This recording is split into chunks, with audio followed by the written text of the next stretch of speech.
Hi everyone, this is Anthony Francis with GameZone.com, and today we're taking a look at Kerbal Space Program Update 0.22.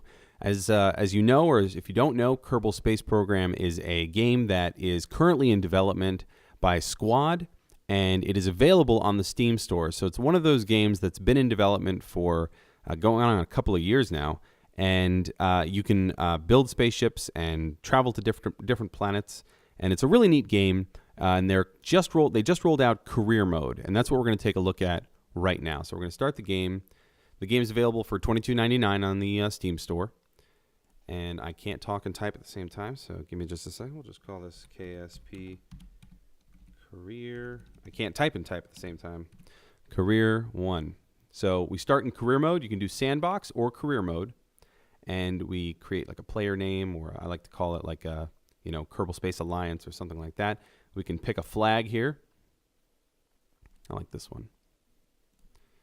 And now we're going to go into career mode. So we're going to give you a quick tutorial on what to expect in career mode.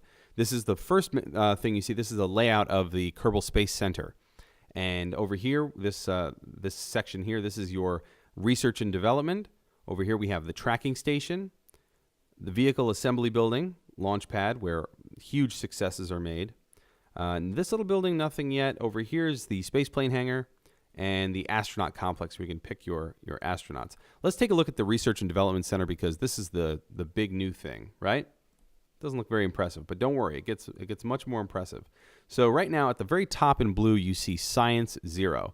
This is kind of your currency, and this is really the game side of Kerbal Space Program now in career mode, is you have to build rockets and do science. When you do science, you unlock science points, and then you can unlock more research and more parts. So here are all your parts over here, available parts. So as you unlock, this tree will expand and become awesome. All right, let's go ahead and build a rocket with what we have. We're going to do this pretty quickly. Command pod, you're going to need one of those. What about this right here? Solid fuel booster. All right, sure, why not? This thing, I don't really need that right now. I'll put it on there anyway, for show or something. Make it even. Yeah, we'll do this. This is a stabilizer. That's what this is. It's going to stabilize the ship. No, it's not. It's just a piece of metal. But I want to use all the parts I have just because. Oh, and a little antennae. Let's slap these suckers on here like this. As you can see, it's not rocket science. Okay. So up here we have the option to create a new ship. We can name our craft, and we can also give it a description. Again, I'm going to type. We will call it craft. Oops. Copyright problems maybe? Hold on. Let's just call it S1 for space. S is for space. Okay, so you can add in descriptions. It's a fun little role-playing side of things. Click save, click launch, and it's off to the launch pad.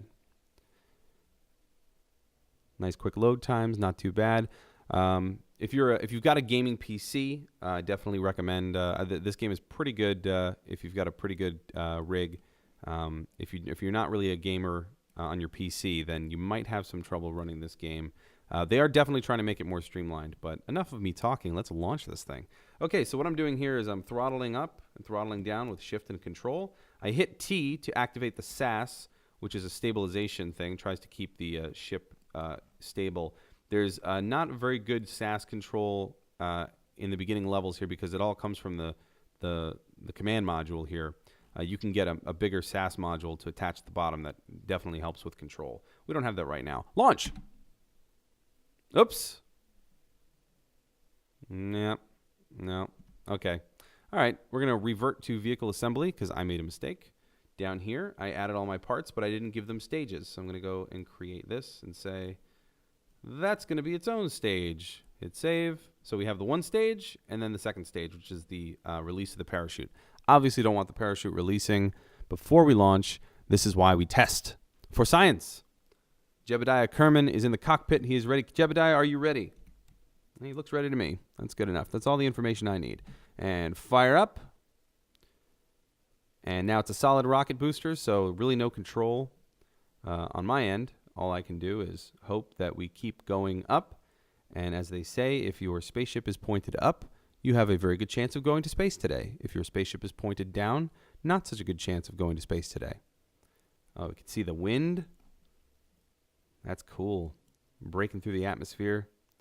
550 meters per second and climbing 600. Oh, there we go. We're out of fuel. What goes up must come down unless you've got more fuel.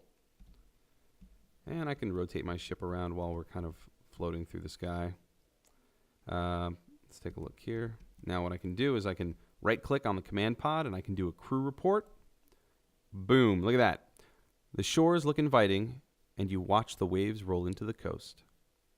So now we get some information, data size, 5 MITs. So I guess that's like megabytes, or it's their measurement of data, the amount of data, which will be important when you're starting to want to transfer data or transmit data wirelessly, which becomes an issue later when you're up out in space and not coming back for a while.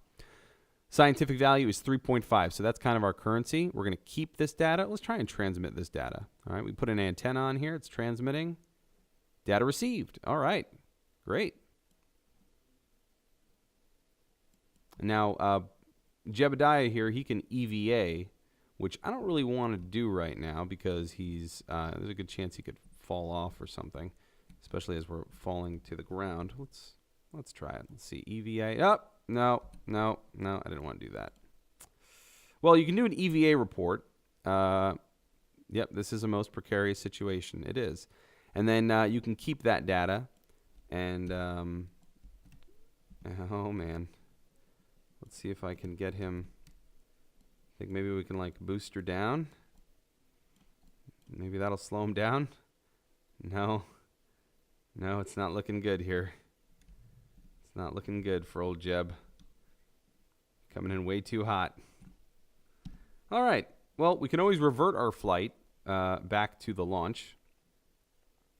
And let's go ahead and do that and launch pretty quickly here. But as you can see, there are different ways to do reports. So you can right-click on the command module. You can right-click on your Kerbal when he's out of the cockpit so that you can record his information. And also, you can do science experiments, which we'll unlock later. So as we do more science in the science tree, we'll unlock more little experiments we can do. We can bring up some goo with us. We can bring up another science module with us. And that's going to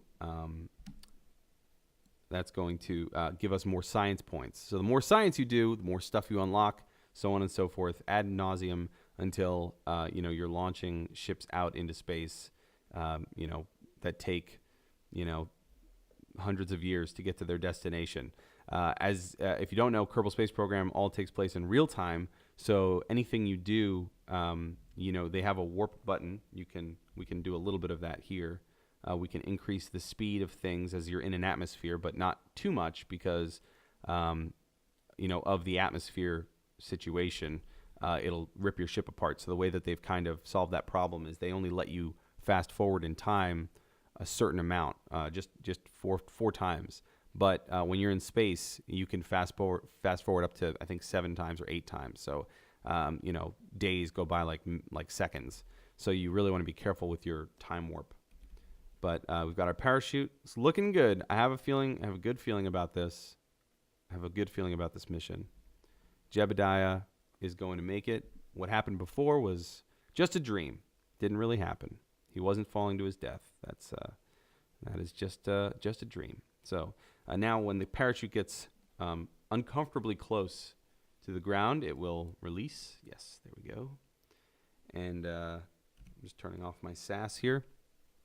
And then we get to wait for a ridiculously long amount of time for this thing to slowly land on the ground. Now, my experience with the science aspect of this is, at this point in the game, it might seem a little boring, but when you've taken your ship out into space, landed on the Mun, left the Mun, and you have all this science data that you need to drop back off at the Space Center so that you can unlock more stuff, this moment in the game is so important because you're like, please don't break, please don't explode.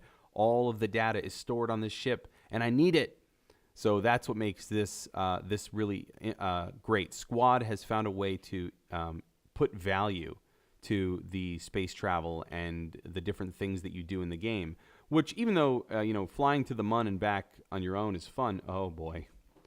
But at the same time, you want to have some sort of value to that. Okay, so we're going to hit Space Center. We're going to go back to the Space Center and then collect that data. Oh, I did that kind of quick. Let me show you that one more time. So you click on Tracking Station, and then Flights in Progress, Recover, and then here you have 5 science. So we're going to go ahead and hit Done, and that's it. So now we have 5 science. I'm going to click back, go back to the Research Center, and now we have 5 science. Costs 5 science to unlock. Unlocked, and that's it. That's how you use the new career mode. Check back. We're going to be posting more tips and tricks and things to help you get more science quickly.